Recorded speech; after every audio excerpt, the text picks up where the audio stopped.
안녕하세요, 모터래프 신승엽입니다. 최근 잇따라 현대차 그룹의 내부 자료가 유출되고 있다고 하는데요, 오늘은 그에 대해서 한번 살펴보겠습니다.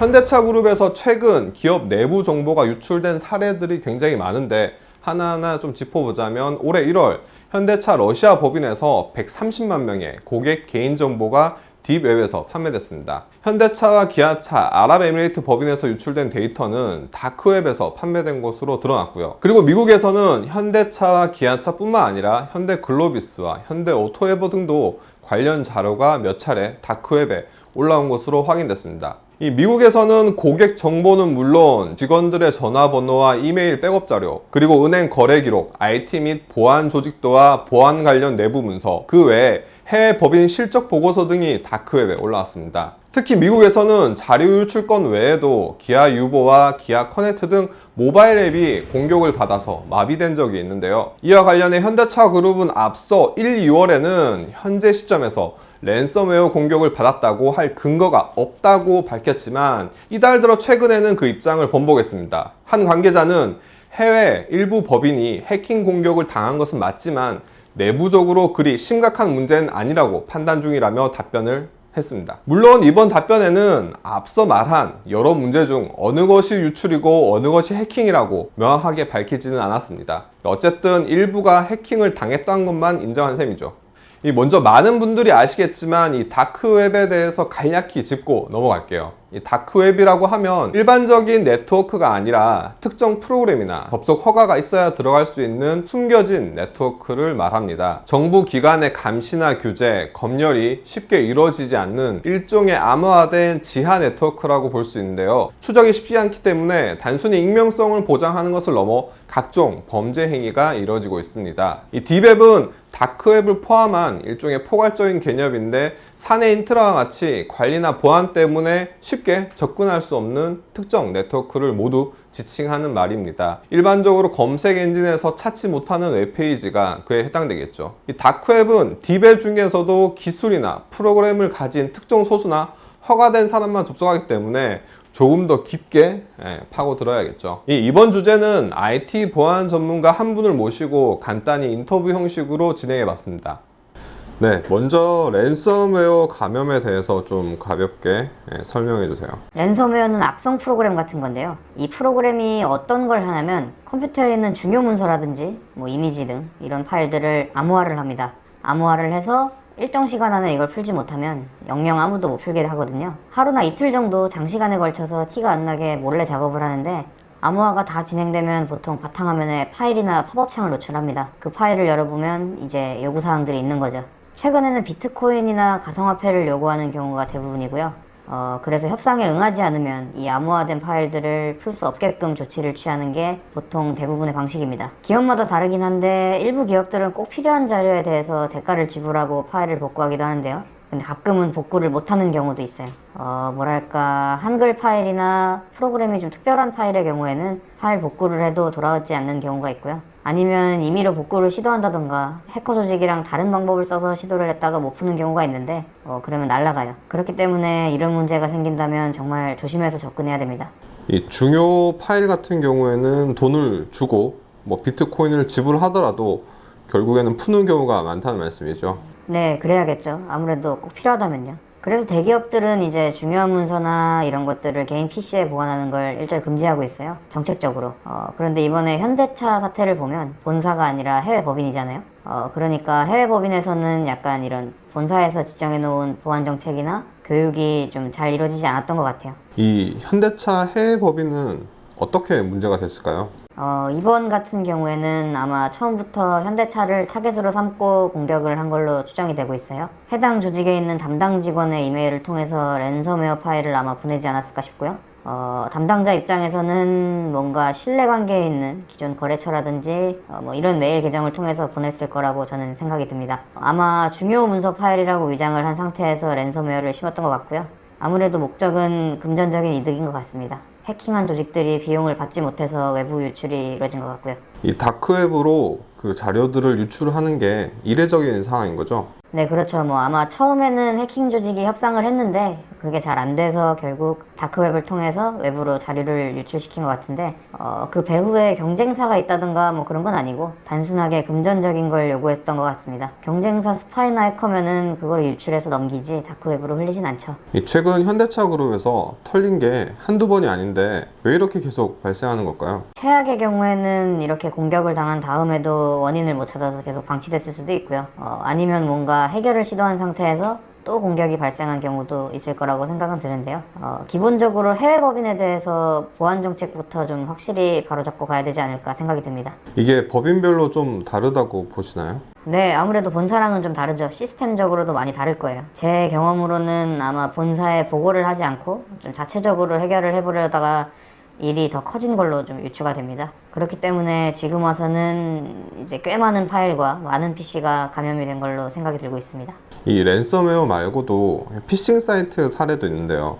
이거는 생각보다 조용히 하는 게 아니라 대담하게 일을 벌이는 것 같은데요. 이렇게 피싱 사이트를 개설까지 해서 뭔가를 한다고 보면은 아무래도 확실하게 목적이 있지 않을까 생각이 드는데 기사에서 북한에서 한 걸로 추정된다고 하는데 아마 북한이 맞을 겁니다. 회사 사내 메일로 위장을 해서 뭐 전체 메일을 보내고 그 메일을 통해서 뭔가 접속을 유도를 하는 건데요. 그렇게 하면 보통 아이디나 패스워드를 갈취해서 내부 전산망에 접근하게끔 하는 게 목적입니다. 도메인이나 IP도 흡사하게 헷갈릴 정도로 같은데 은행 같은 경우에는 계좌번호, 비밀번호, OTP 번호 뭐 이런 것까지 다 해서 해커들이 그 정보를 통해서 직접 본인들이 계좌 해체를 한다든가 뭐 그런 방법들이 있습니다. 이 방금 북한 이야기가 나왔는데 뭐 중국이나 베트남 이런 곳에서는 개인이 아니라 정부에서 관리하는 해커들이 많다고 하는데 진짜인가요? 저도 실제로 그 사람들을 만나거나 뭐 직접 접촉한 적은 없는데 대부분 업계에 있는 사람들은 있다고들 얘기를 합니다. 이제 제품으로 넘어가서 모토레프에서 실제로 타고 있는 아반떼로 해킹, 보안 테스트를 해봤는데 어떠셨어요? 최근에 기본적으로 있는 현대 디지털키라든지 뭐 아니면 블루링크 기능을 통해서 차문을 열고 차에 시동을 걸고 뭐 이런 걸 시도해봤는데요. 생각보다 보안이 잘 돼 있다고 저희는 판단을 했습니다. 물론 저희에게 시간을 더 준다면 더 많은 시도를 해봤겠지만 너무 시간이 길어질 것 같고요. 또 차가 아니라 현대차 서버를 직접 건드리는 거는 법적으로 문제가 생길 수 있기 때문에 일단은 차만 살펴봤습니다. 먼저 디지털키 같은 경우에는 최근에 나온 소프트웨어 기반이고 아무래도 최신 앱이라 보안이 생각보다 더 잘 돼 있었습니다. 기본적인 루팅이라든지 이런 거에 대해서 완벽하게 방어를 하는 모습이었고요. 저희가 인위적으로 라이브러리나 뭐 이런 걸 통해서 특정 기능을 실현해보고 그런 기능들이 어떻게 움직이는지 살펴보려고 했는데 생각보다 바이너리 파일에 대한 패킹이 잘 돼 있어서 어느 정도는 믿고 쓸 정도였던 것 같습니다. 블루링크는 핸드폰이랑 자동차 사이에 서버를 통해서 작동시키는데 이 통신을 좀 분석했더니 저희가 뭔가 유추할 수 있는 부분들이 좀 있었습니다. 기본적으로 SSL 피닝이라고 저희가 임의로 만든 인증서로 바꿔서 작동을 해봤더니 그 부분은 작동을 잘 하더라고요. 좀 쉽게 말해보자면 등록된 핸드폰을 통해 서버에 보냈던 명령어를 저희가 다른 폰에서 좀 인위적으로 다시 넣어서 명령을 실행했더니 그 부분에 대해서는 작동이 이루어졌던 걸로 확인이 됐습니다. 그러니까 디지털 키 앱에 비해서 이 블루링크는 어느 정도 그 해킹에 취약한 점이 있다는 말씀이시죠? 네, 법적인 문제가 가장 크겠지만 저희가 블루링크 서버에 대해서는 아무런 시도를 하지 않았기 때문에 차마 서버의 보안 취약점까지는 확인하지 않았고요. 아무래도 블루링크 서버는 예전부터 있었다는 점 그리고 디지털 키와 비교해서 외부 서비스와 연계성이 있기 때문에 그 부분에 대해서 현대차가 앞으로 좀 더 모니터링을 잘 하셔야 될 것이라고 생각이 듭니다. 이 뭐 갑자기 드는 생각인데 이 분노의 질주 더 익스트림에서 나왔던 장면처럼 차에 시동을 걸고 움직이잖아요. 그러면 지금도 이게 가능한 건가요? 물론 영화기 때문에 약간 좀 더 과장이 더해진 면도 있지만 기본적으로 서버를 통해서 차를 제어하는 게 가능하면 충분히 일어날 수 있는 일이라고 저는 생각합니다. 지금 상태에서는 중앙 서버를 통해 제어가 가능한 테슬라 정도가 가능할 것 같은데 현대차나 뭐 다른 브랜드는 아직 좀 어렵겠네요. 다른 차들은 연계성이 떨어지니까 OBD 단자나 뭐 캔 통신을 통해서 인위적으로 특정 상황을 발생시켜서 핸들을 튼다든가 엑셀이나 브레이크를 밟게 하는 수준까지는 가능하지만 순수하게 소프트웨어 해킹을 통해서 차를 움직이려면 테슬라처럼 차량이 메인 서버에 종속된 구조여야지만 가능합니다. 예, 마지막으로 현대차 그룹의 IT 보안에 대해서 정리를 좀 해보자면 어떠셨나요? 현대차가 최근에 이제 자동차에 디지털 친화적인 기능들을 많이 넣고 있는데요. 기본적으로 돈을 많이 쓰는 만큼 각 기능에 대한 보안성은 뛰어나다는 생각이 들었습니다. 하지만 최근 일부 해외 법인에서 일어난 사건들을 봤을 때 직원분들이 뭔가 보안 의식이나 이런 것들이 좀 소홀한 것 같아요. 저는 아무래도 사람에 대한 보안 관리가 더 철저하게 필요하다고 보고요. 개인의 부주의나 일탈로 발생할 수 있는 것들을 좀 더 시스템적으로 보완을 해야 된다고 생각해요. 정말로 중요한, 아직은 유출되지 않은 내부 기밀이 다 유출되기 전에 하루빨리 좀 새로운 시스템을 도입하고 그에 대한 전문가들의 컨설팅을 받아야 된다고 생각합니다. 사실 예전보다 해킹이 훨씬 더 쉬워졌어요. 목적과 타겟만 뚜렷하면 정말 방법이 다양해요. 거래처로 위장할 수도 있고, 요즘은 또 소셜 서비스가 잘 발달됐으니까 누가 누구고 어디서 일하는지 다 찾을 수 있고 쉽게 접근할 수 있죠. SNS를 통해서 이제 누가 어디서 어느 부서에서 일하는지 쉽게 파악이 되죠. 옛날에는 SNS도 없고 아무것도 없잖아요. 지금은 검색만 잘하면 그 사람이 인스타로 식당, 헬스장, 취미, 어디에 가는지 다 나오잖아요.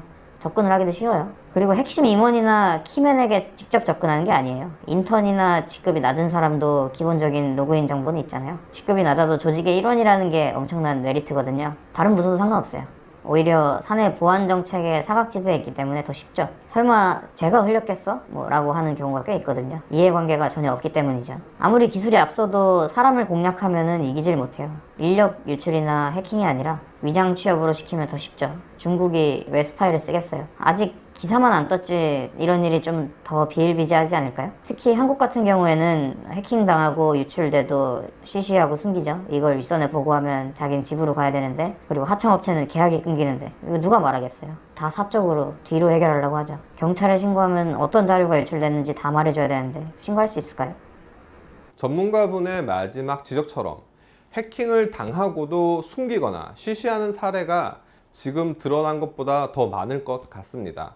자율주행 및 커넥티드 기술이 발전할수록 보안에 대한 투자와 노력도 더 많이 필요하겠다는 생각을 하면서 저는 지금까지 모토리프 신승현이었습니다.